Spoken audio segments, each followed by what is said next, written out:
আমরা এই মক্কায় থেকে লাভ কি? এরকম একটা পাগল মানুষ ছিল, ওনার নাম ছিল আব্দুর রহমান ইবনে আউফ। জান্নাতের সুসংবাদ প্রাপ্ত 10 জন মানুষের ভিতরে তিনিও একজন। সুবহানাল্লাহ বলবেন না? কি নাম? আব্দুর রহমান। সবটা মনে রাখতেন পারতেন না? কি নাম? শুধু যে দুটো পারেন এই এখন আব্দুর সবাই কোন জুড়ে কোন? এই মোবাইল জুড়ে বই রয়েছে কথা কন, লালগঞ্জে কথা কন, সবাই কোন? কি নাম? জুড়ে কোন সবাই?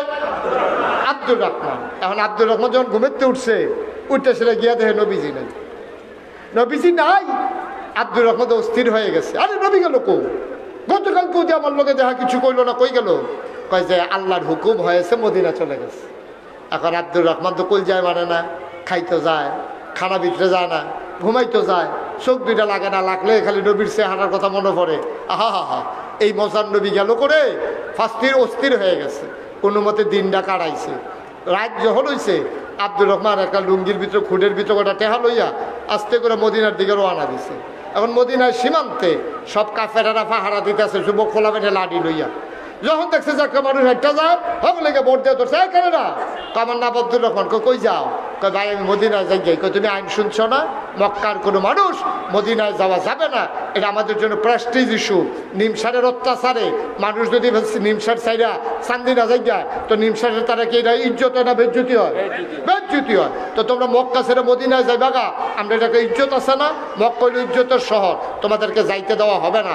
মোহাম্মদ গিয়ে এই ফেসটা লাগাইছে, তোমরা আর কেউ যাইতে পারবা না। আব্দুর রহমান আবু জাহেলের কাছে গিয়া কইছে, ভাই আমার যে খেজুরের বাগানটি এটি তোমার। সুবহানাল্লাহ কয় না? আমার উটের পাল তোমার, আমার বাড়ি ঘর তোমার, আমার খেজুরের বাগান তোমার, আমার ভেড়ার পাল তোমার, আমার টাকা পয়সা সব তোমার। আবু জাহেল তোমার কাছে আমার অনুরোধ, দয়া করে আটকে রাখবে না, আমাকে যেতে দাও। এই মক্কায় থাকবো না যে মক্কায় আমার নবী নাই।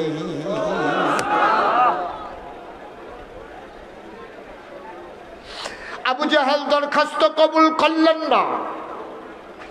তিনি বললেন না, তোমার দরখাস্ত কবুল হবে না, কোনোভাবেই না। এটা আমাদের ইজ্জতের প্রশ্ন। একটা লোককে মক্কা ছেড়ে মদিনায় যেতে দেব না। বাঁচো আর মরো, এটা তোমাদের সিদ্ধান্তের ব্যাপার। মদিনায় যেতে পারবা না। মাঝ রাত পার হয়ে গেল, নিথর নিস্তব্ধ পৃথিবী। ক্লান্ত মানুষগুলো ঘুমের কলে ঢলে পড়ল, শিশুরা মায়ের বুকে ঘুমিয়ে পড়ল। প্রিয়তম স্বামী প্রিয়তম স্ত্রীকে নিয়ে ঘুমিয়ে পড়েছে। বাবারিশ কুকুরগুলো নিরাপদ আশ্রয়ে চলে গেছে।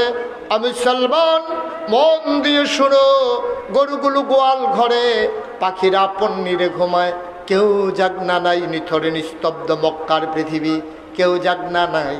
আব্দুর রহমান ইবনে আউফ আস্তে করে উঠলেন, দরজাটা খুললেন। তিনি আবার শুধু পরনে ছোট্ট একটা লুঙ্গি পরে, পুরাতন একটা লুঙ্গি পরে, গা তার উদাম। এই আব্দুর রহমান ছিল বড় শৌখিন মানুষ। তিনি এক পাঞ্জাবি একবারের বেশি দুইবার গায়ে দিতেন না। বড় দামি পারফিউম ব্যবহার করতেন। 1 মাইল দূর থেকে আব্দুর রহমান হেঁটে গেলে 1 মাইল দূরের মানুষটার পাইছে আব্দুর রহমান হেঁটে যায়। এত দামি পারফিউম তিনি ব্যবহার করতেন। শৌখিন মানুষ ছিল আব্দুর রহমান, সুন্দর চেহারার অধিকারী ছিল, ধনী মানুষ ছিলেন মক্কায়।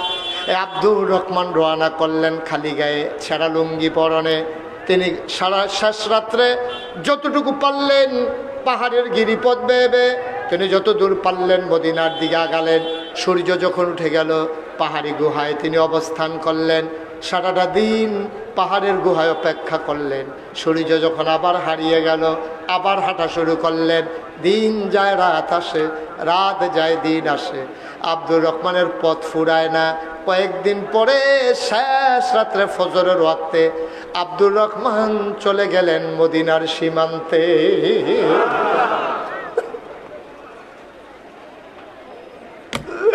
খাওয়া নাই, ঘুম নাই, গোসল নাই।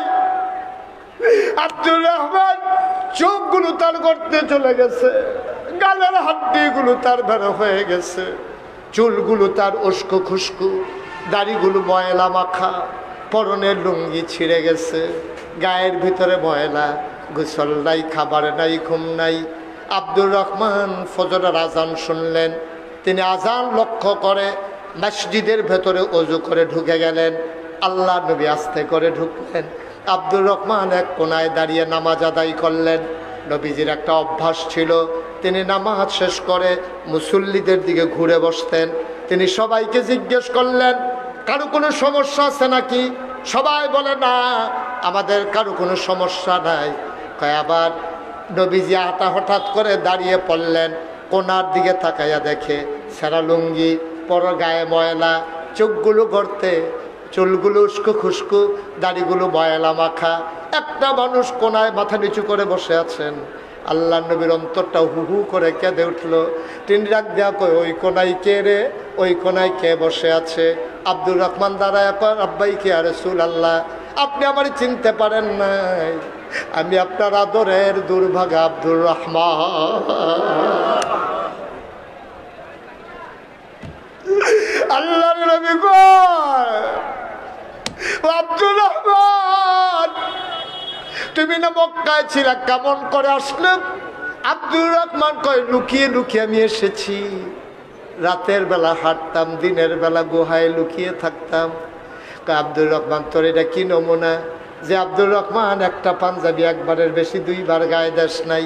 যে আব্দুর রহমান দামি আতর ব্যবহার করতে 1 মাইল দূর থেকে গন্ধ পাওয়া যেত। আব্দুর রহমান রে, এটা তোর কি নমুনা? চুলগুলো এলোমেলো হয়ে আছে, দাড়িগুলো উস্কো খুস্কো ময়লা মাখা, পেট দেখি পিঠের সাথে লেগে গেছে, গালের হাড্ডি বেরো হয়ে গেছে, চোখগুলো গর্তে চলে গেছে, তোর এই নমুনা কে করলো?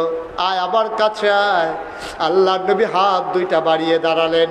আব্দুর রহমান লাফ দিয়ে নবীর দিকে দৌড় দিলেন, নবীরকে জড়াইয়া ধরলেন। নবীর গায়ের গন্ধ আব্দুর রহমান নিতেছে, জান্নাতি গন্ধ। সুবহানাল্লাহ কয় না? নবীকে জড়িয়ে ধরে আছেন, নবীর গায়ের জান্নাতি গন্ধ আব্দুর রহমান নিতেছেন। কতদিন হয় আমি নবীকে জড়িয়ে ধরতে পারি না। আব্দুর রহমানের গাল বেয়ে বেয়ে পানি পড়তেছে। আল্লাহ নবীর কপাল চোখের পানি দিয়ে আব্দুর রহমানের পিঠ ভিজে যায়। আল্লাহ নবী জড়িয়ে ধরে আছেন, আব্দুর রহমানও ছাড়ে না, আমার নবীজিও ছাড়ে না। বাচ্চা মানুষের মতো আমার নবীর অনেক দিন পরে কাছে পাইয়া পাগলের মতো কাঁদতেছে আব্দুর রহমান। মসজিদের ভিতরে একটা মানুষ নাই যার চোখে পানি নাই।